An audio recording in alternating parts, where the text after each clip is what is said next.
Gareth Hughes. Kia ora, Mr Chair. I wonder how many government MPs were Boy or Girl Scouts growing up. I wonder, because if they were, they've forgotten the Scout motto, to be prepared. When it comes to New Zealand's vulnerability stemming to its dependence from oil, we're as unprepared as we could be. Oil is the lifeblood of the modern economy. We're so dependent on oil that when prices seriously fluctuate or rise, as previously seen in the last oil shocks in 1973, 1979, 1990 and 2008, it preceded global recessions. Morgan Stanley says that sharp increases in global oil prices pose the biggest threat to the global economy, and in New Zealand we're particularly vulnerable. A parliamentary report entitled The Next Oil Shock found that as a country we are reliant on oil imports and heavily dependent on cheap oil for its major sources of income.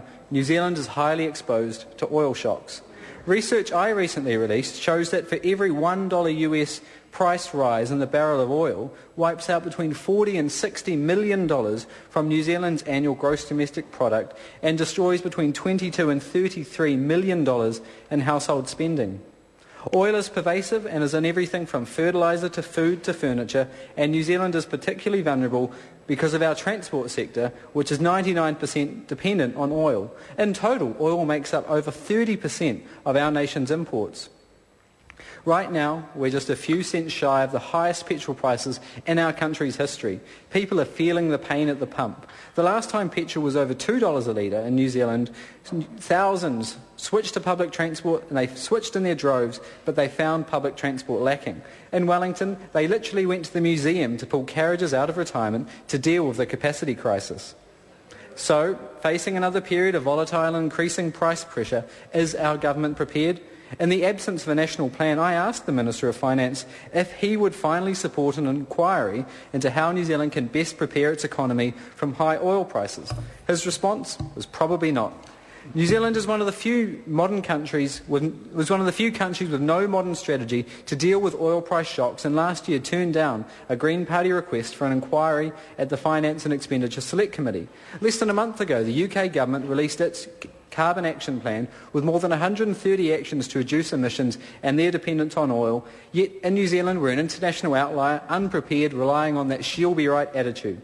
In short, the government has no plan, and no plan to start planning to reduce our dependency on oil. The Finance Minister says he believes the best strategy is for people to see the price signals and change their behaviour accordingly. I ask you, Mr Chair, how can someone have a real alternative to paying more to fill their car by cycling more when we lack safer cycling facilities? How will someone near the now closing Murray station north of Wellington change their driving commute and catch the train when their railway station closes? How will an East Coast logging company transport logs to the port on anything other than trucks when their rail line closes? Without a clear plan, people lack alternatives to respond to those market signals. Yet on the flip side, the government has a plan to increase New Zealand's dependency on oil and vulnerability. The government still intends to invest some $10 billion on motorways, further locking us into a car and oil-dependent future, increasing our national emissions. The government is idly standing by as New Zealand looks set to lose 4 regional rail lines from a sudden desire to extract a profit from the lines which have faced decades of asset stripping and underinvestment.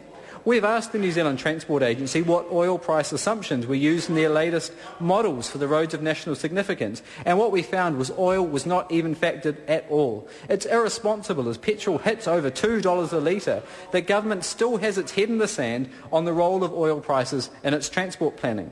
The responsible solution to reducing our vulnerability is an inquiry leading to a strategy and redirecting funding to public transport infrastructure like Auckland CBD rail loop or a light rail link for Wellington, and better walking and cycling options. We need to protect our economy by decoupling the economy from its addiction to oil. We're a resilient, innovative, can-do nation. Let's take a leaf from the Scouts and be prepared.